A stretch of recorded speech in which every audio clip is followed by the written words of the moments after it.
Et puis on essaiera un jour de faire une grande cantine gratos. Yes, we can. Serge Gainsbourg, bonjour.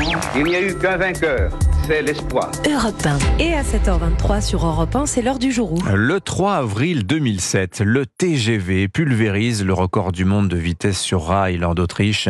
574 km/h sur la ligne Paris-Strasbourg, record qui va tenir pendant près de 8 ans. Oui, ce jour-là, à 13h14, un ovni surgit à l'horizon. Ce n'est pas un avion de chasse, c'est un TGV poussé à ses limites.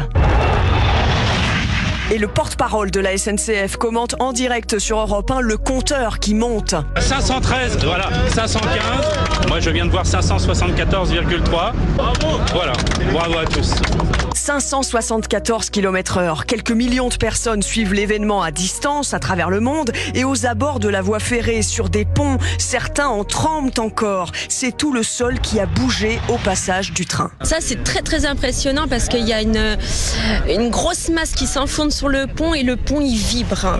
On a l'impression que le pont ne va pas résister. Ça va effectivement vite, plus de 150 mètres à la seconde. Donc on a regardé le passage derrière dans le dos là, pour voir la rame, puis garder ces images-là en mémoire pour quelques temps, je pense. Des ingénieurs ont imaginé ce train expérimental et adapté les infrastructures au bolide. Et aux commandes du TGV, il y a un cheminot heureux et fier, Éric Piezac. C'est une sensation, on va dire, qui est quand même agréable d'avoir autant de puissance.